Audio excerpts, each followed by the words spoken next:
बिस्मिल्लाहिर्रहमानिर्रहीम। रब्बे ज़िदनी इल्मा।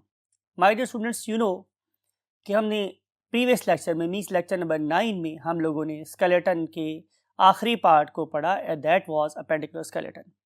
आपको ये बात याद है कि जो हमारा स्केलेटन है it is not a rigid structure, ये अपनी शक्ल को चेंज कर सकता है।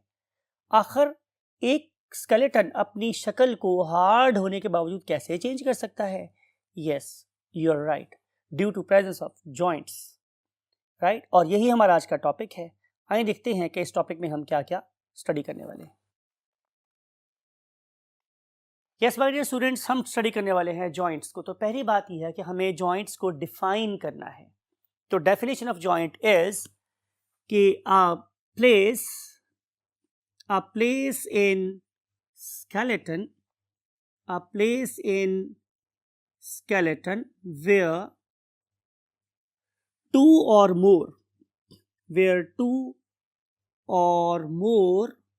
bones, जहाँ पे दो या दो से ज़्यादा हड्डियाँ क्या करती हैं, आपस में आके जुड़ती हैं। इसके लिए मैं वर्ड यूज़ कर सकता हूँ, आसान सा वर्ड, जॉइन। और अगर आपको मेडिकल टर्म सीखनी है तो हम उसे क्या बोलते हैं? Articulate together. Articulate together is called as what? Joint. ठीक है। जहां भी दो हड्डियां आपस में आके मिलेंगी, ये देखें, ये एक बोन है और ये दूसरी बोन है, तो इसका मतलब है कि इस पर्टिकुलर पॉइंट पे देयर इज अ जॉइंट। ठीक है। अब जॉइंट कि हम कितनी टाइप्स देखेंगे, तो आंसर इज टाइप्स के लिहाज से जॉइंट्स की टाइप्स, डिफरेंट क्लासिफिकेशन। ठीक है। हम ऐसा करते हैं कि आप लोगों के लिए इस पार्ट ऑफ द बोर्ड पे एक क्या ड्रॉ करते हैं students? Table, something like it, right. और इस पर्टिकुलर टेबल में हम देखेंगे कि हम किस किस बेस पे अपने जॉइंट को क्लासिफाई कर सकते हैं। तो सबसे जो पहला टाइप है उसे हम लोग नाम कर देते हैं students on the basis of mobility. Mobility कि जॉइंट मूव कर सकता है या नहीं कर सकता। फिर हम देखिए कि नंबर 2 पे उसकी स्ट्रक्चर के एतबार से कि जॉइंट की शक्ल किस तरह की। फिर हम देखेंगे कि हमारा जॉइंट किस किस्म की मूवमेंट कर सकता है। तो इस लिहाज से टाइप ऑफ मूवमेंट हम यहां पे थर्ड स्टैंडर्ड बनाते हैं, टाइप ऑफ मूवमेंट। तो माय डियर स्टूडेंट्स, अगर मैं मोबिलिटी के रेफरेंस से बात करूं तो मेरे पास 3 किस्म के जॉइंट्स बनते हैं। आए इनको नेक्स्ट बोर्ड पे स्टडी करते हैं। यस माय डियर स्टूडेंट्स, तो हम डिस्कस करने वाले हैं types of joints on the basis of mobility. किस बेस पे स्टडी कर रहे हैं हम लोग इसको? मोबिलिटी की बेस पे स्टडी कर रहे हैं। कोई जॉइंट कितना मूव कर सकता है, किस हद तक मूव कर सकता है, that is called as a mobility. तो मेरे पास मोबिलिटी की बेसिस पे 3 किस्म के जॉइंट्स हैं।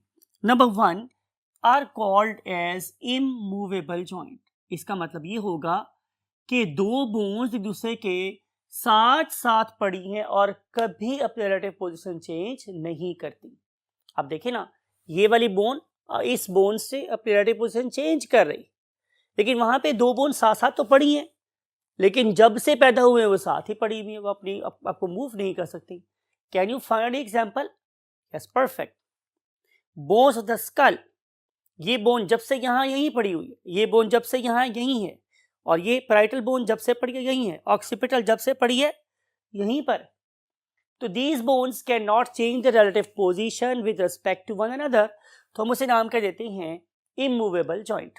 और आपको पता है कि हमारे स्कल में जहां भी दो बोन्स आपस में आर्टिकुलेट करती हैं वहां पे एक हेयर लाइन मल्टी फैसेट क्या बन जाता है? जॉइंट बन जाता है।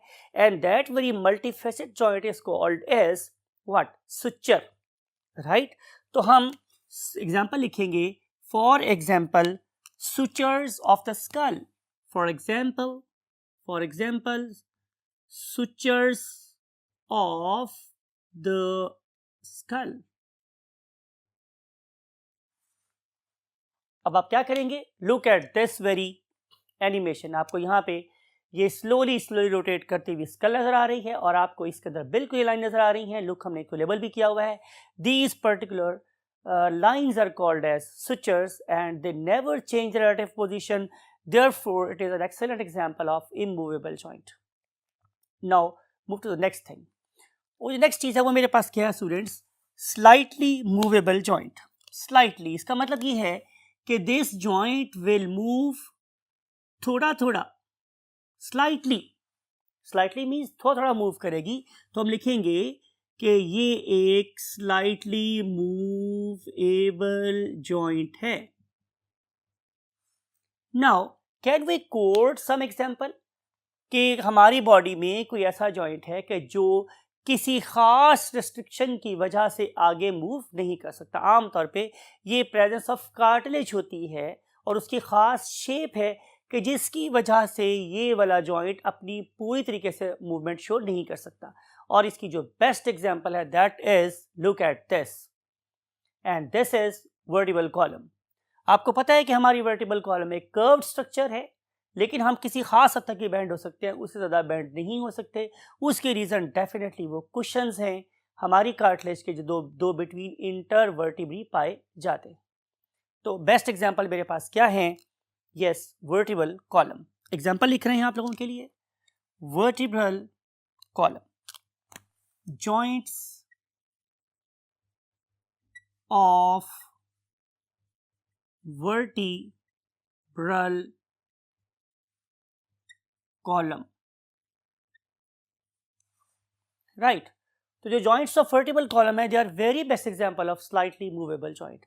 और जो थर्ड किस्म का जॉइंट है उसे हम लोग नाम कर देते हैं students freely movable joint. Freely movable joint,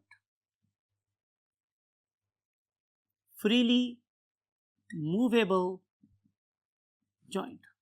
इसका मतलब ये है कि ये वाला जॉइंट किसी भी डायरेक्शन में मूव कर सकता है, इसलिए हम इसे क्या बोलते हैं, freely movable joint, as compare to the restricted movement of vertebral column. ठीक है, ये हर तरफ ऑलमोस्ट आई डायरेक्शन में मूव कर सकते हैं। और इसकी बहुत से एग्जाम्पल है। फॉर एग्जाम्पल नंबर 1 पे है आप लोगों का हिप जॉइंट। हिप जॉइंट, आप अपनी लेग को डिफरेंट डायरेक्शंस में मूव कर सकते हैं। Then your shoulder joint, you can carry out number of movements and types in shoulder. For example कि आप क्या कर सकते हैं, आप एडक्शन शो कर सकते हैं, आप एडक्शन शो कर सकते हैं। ठीक है, then you can carry out rotation, आप रोटेशन शो कर सकते हैं, आप पिवटिंग मूवमेंट शो कर सकते हैं। तो वैरायटी ऑफ मूवमेंट आप लोगों को इस पर्टिकुलर जॉइंट में नजर आती है, that is called as a freely movable joint. इसके और बहुत एग्जाम्पल हैं, जैसे कि आप लोगों के पास प्रेजेंट है रिस्ट, आप लोगों की wrist, then your ankle, then your knee, ये सारे के सारे, then your for example elbow, ये सारे के सारे फ्रीली मूवेबल जॉइंट में शुमार होते हैं। तो ये है पहली classification, that is based on the mobility. अब हम बात करेंगे on the basis of structure. तो we want to study the joints, we want to study the joints on the basis of structure।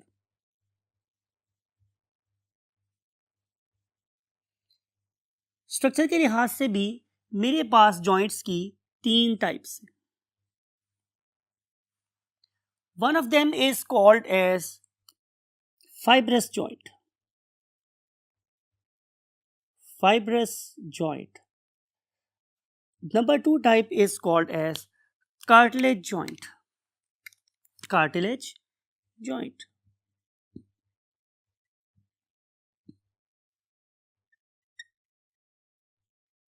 And finally we have synovial joint।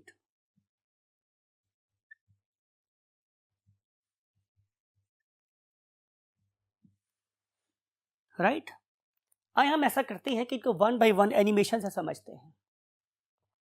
पहला type का joint fibrous joint. इस वाले case में क्या होगा my dear students, कि यहाँ पे सर्टन फाइबर्स होंगे जो 2 डिफरेंट किस्म की बोन्स को आपस में जोड़ते होंगे। देयरफॉर हम जाहिर है इसे फाइब्रस जॉइंट बोलते हैं। अभी हमने डिस्कस किया सुचर्स ऑफ द जॉइंट।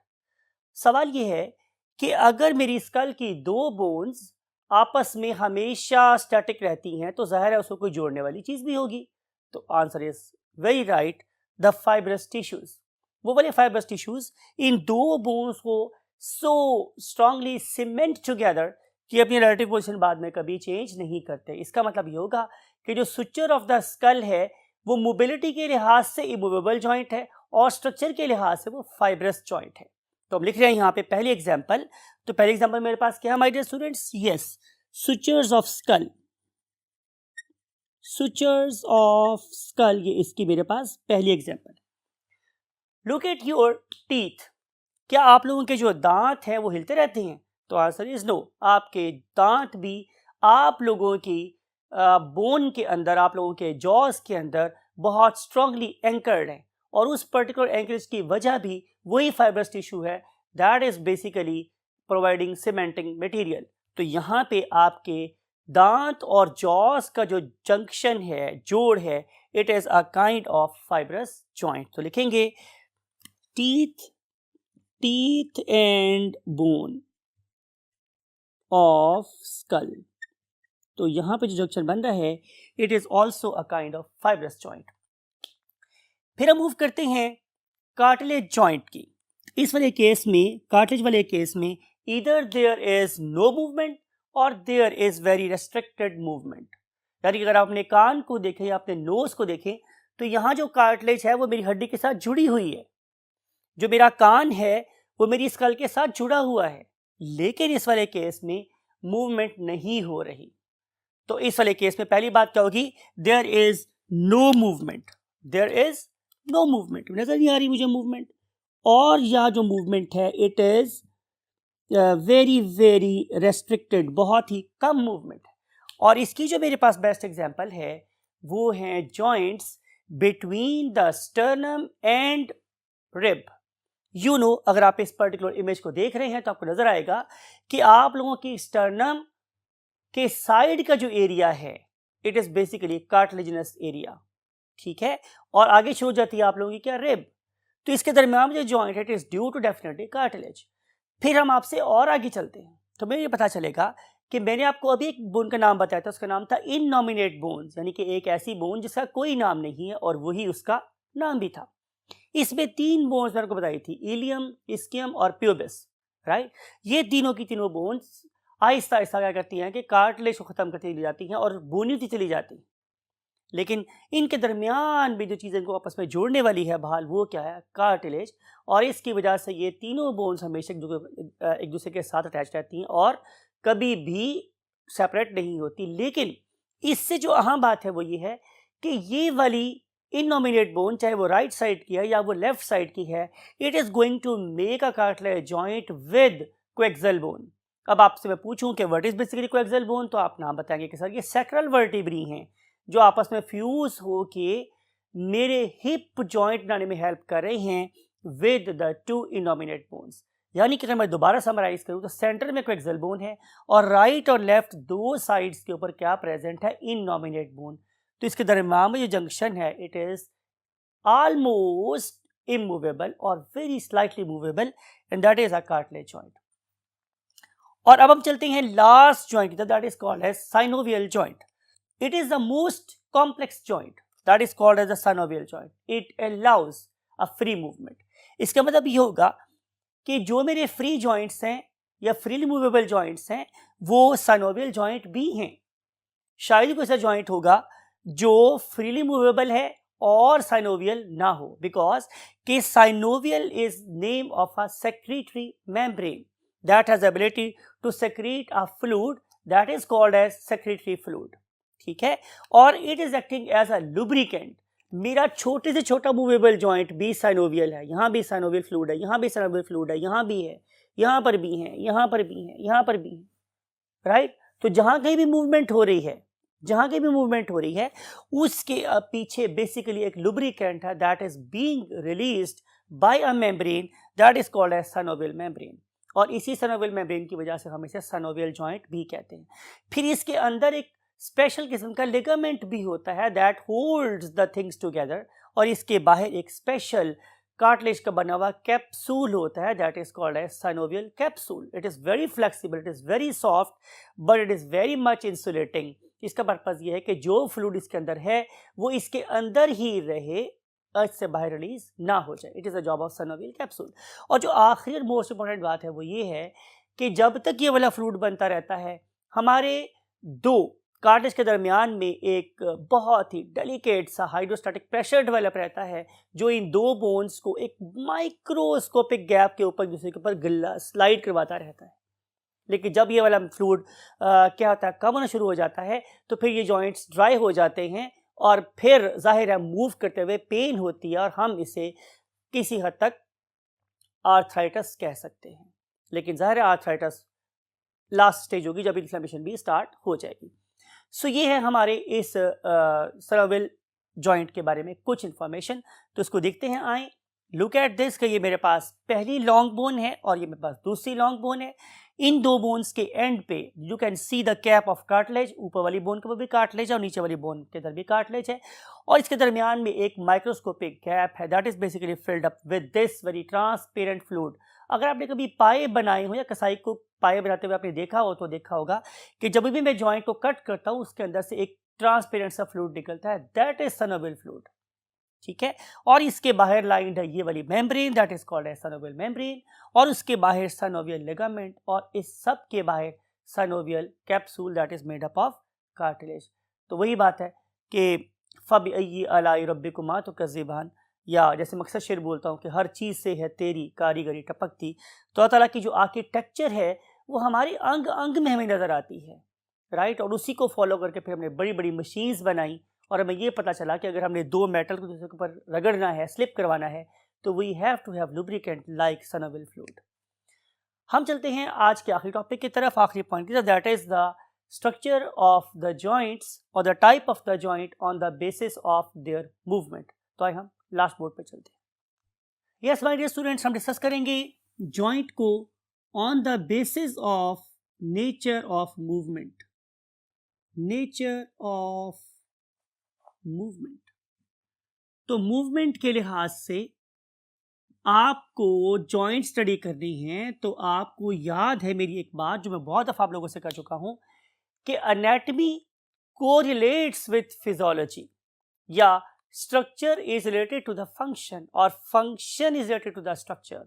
दोनों चीज़ें अगर मुतसादिम हैं तो कभी भी एक दूसरे के फंक्शन को, एक दूसरे के काम को सपोर्ट नहीं कर सकती. तो इसी लिहाज से हम नेचर ऑफ मूवमेंट के लिहाज से जॉइंट्स को पढ़ेंगे. तो पहली टाइप का जो जॉइंट है उसे हम नाम देते हैं ball and socket joint. Ball and socket joint, right. अब ये जो मेरे पास बॉल एंड सॉकेट जॉइंट है इसकी रीजन क्या है, क्यों हम इसे बोल रहे हैं? Look at this, look at its first of all anatomy. इसमें एक बॉल है that is basically offered by the movable bone. For example, look at this that is called as a humerus and look at this that is called as femur. ये दोनों की दोनों bones के top पे क्या present है? Ball. Look, allow me to draw this thing, something like it.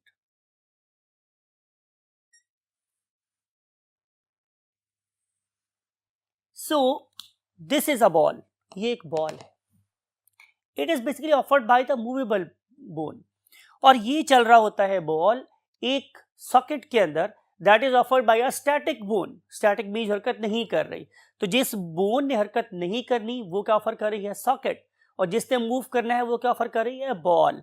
For example अगर मैं बात करूं तो इट मे बी, जिसे मैं ब्लैक ड्रॉ कर रहा हूं, it may be for example glenoid cavity of the scapula, और it may be the acetabulum of innominate bone. तो इन दोनों के दोनों केसेस में यहां पे क्या प्रेजेंट है? Ball and socket joint. Got the point my dear students? तो मैं बात आपसे ये कर रहा हूं कि ये है ball and socket joint.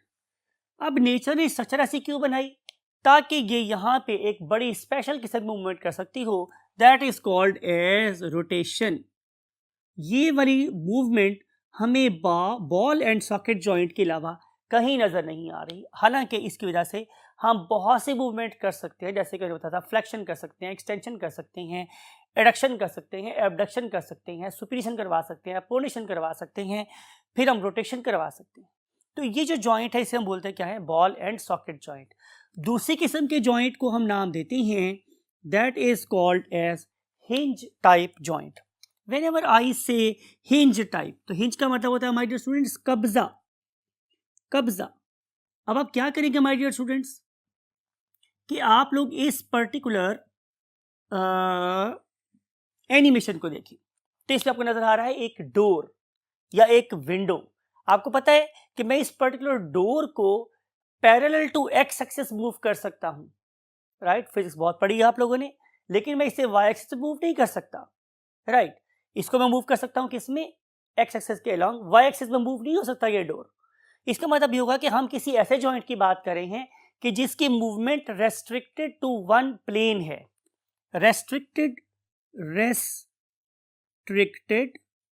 To one plane only. तो एक ऐसा जॉइंट जिसमें सिर्फ एक डायरेक्शन में मूवमेंट होगी उसे हम क्या बोलेंगे, हिंज टाइप जॉइंट। बिकॉज कब्जा ऐसे मूव कर सकता है, ऐसे कभी नहीं मूव कर सकता, हमेशा कब्जा ऐसे मूव करता है, दरवाजा जो होता है। तो हम बात ये कर रहे हैं कि रेस्ट्रिक्टेड टू वन प्लेन की बेस्ट एग्जांपल मेरे पास क्या है, yes my elbow can move in this direction only, right. Either it can carry out extension और flexion, extension and flexion, same is the case with my leg. Either my leg can fold upward or it can be straight only. तो ये जो मेरे पास joint है it is called as hinge type joint. आप कह सकते हैं सर कि अब भी तो ये मूव कर रहा है ये वाला जॉइंट। तो आंसर इसके इस टाइम पे मेरा ये जॉइंट नहीं मूव कर रहा है, इस टाइम ह्यूमरस मेरे ग्रीनॉइड कैविटी में घूम रही है, right. So this joint can move in one plane only and that is the flexion extension. चाहे वो इस एंगल पे हो, चाहे वो इस एंगल पे हो, चाहे वो इस एंगल पे हो, या वो इस एंगल पर हो, in all cases there is only one movement that is restricted to one plane, either it can bend और इट कैन स्ट्रेट। तो इसकी दो एग्जांपल है मेरे पास। Number one is called as elbow joint and other one is called as knee joint, knee joint. Last but not the least, third type के joint को हम नाम देते हैं ग्लाइडिंग जॉइंट।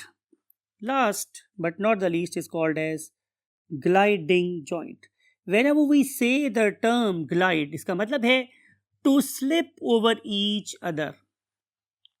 जब दो बोन्स, जब दो नहीं मल्टीपल छोटी छोटी बोन्स एक दूसरे के ऊपर स्लाइड करती हैं तो हम उसे बोलते हैं कि ग्लाइडिंग जॉइंट है, समथिंग लाइक योर रिस्ट। तो ये जो मूवमेंट है इस वाले केस में जो बोन्स एक दूसरे के ऊपर स्लिप हो रही, राइट। इसके अंदर और भी किस्म के जॉइंट्स होते हैं इस पर्टिकुलर जॉइंट में, से कॉन्डलॉइड जॉइंट भी यहाँ पे पाया जाता है, सैडल्ड जॉइंट भी यहाँ पे पाया जाता है, राइट।